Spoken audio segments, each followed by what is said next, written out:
Welcome back to The Called and the Challenge, the space where we talk about real calling, leadership, pressure, and purpose. My favorite word. I want to get straight into it today. Your most important leadership role is not your platform, it's your people. You can grow the biggest ministry in your city and still fail in the place that matters most, your home. So today's episode is family over fame, because being known by the world means nothing if you're unknown in your own house.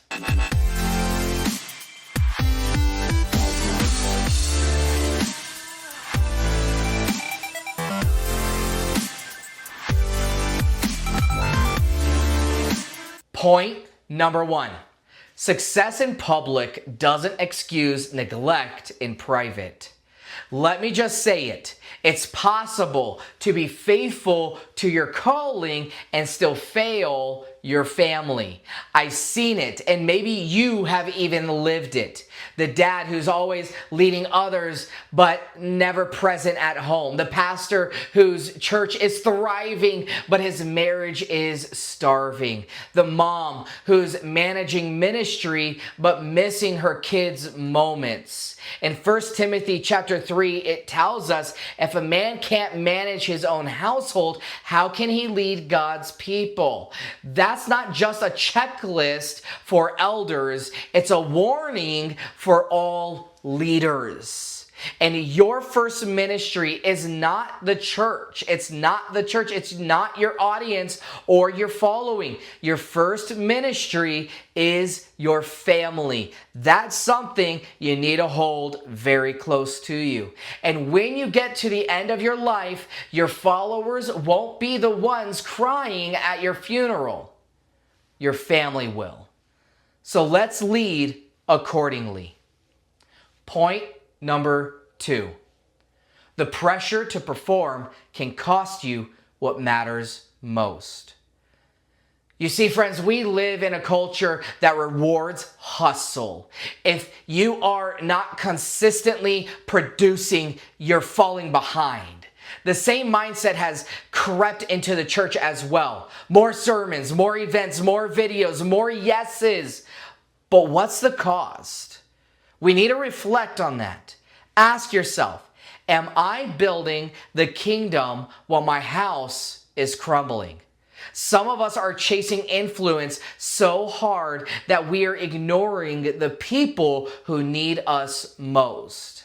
You shouldn't have to trade your children's trust to chase your calling. You shouldn't have to sacrifice your spouse to save strangers. If you're too busy for dinner, too tired for conversation, and too distracted to see your kids grow up, something is broken, and it's not God's fault, it's your boundaries.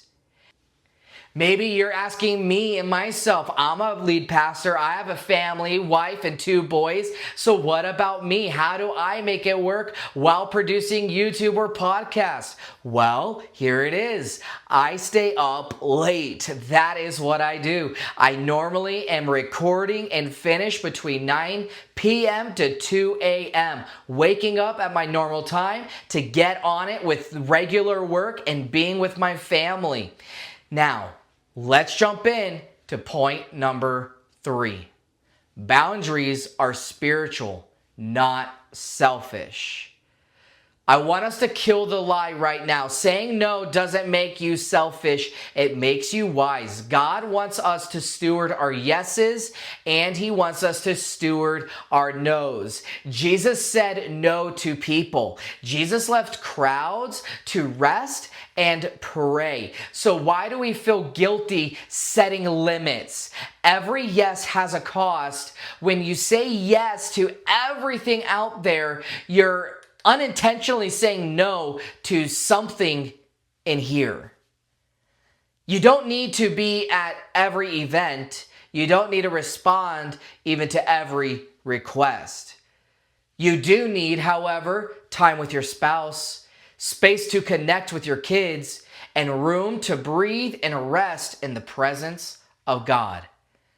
That's not laziness. That's leadership.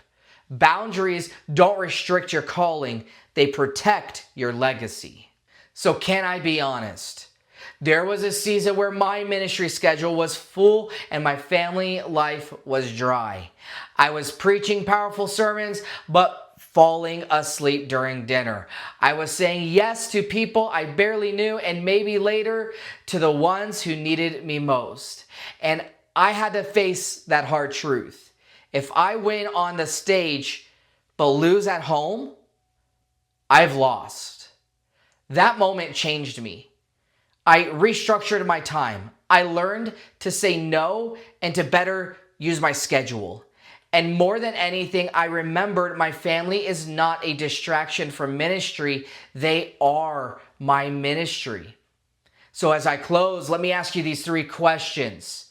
What are you chasing? A bigger following? A more successful ministry? Another invitation to preach, lead, or speak? What if the greatest testimony of your life isn't the sermon you preached, but the marriage you protected or the kids you were present for? Fame fades. Algorithms change. But your legacy, that lives in your living room. Choose family over fame. Prioritize home over hustle. And remember, if it costs you your family, it's too expensive. As always, I want to say thank you for joining me today on The Called and The Challenged. If this episode hit home, would you just take 30 seconds to leave a review, like and share, and maybe even subscribe to our YouTube channel as we want to continue to reach the lost and empower the leaders. I'll see you next episode. Stay called, stay grounded, stay present, family over fame, always.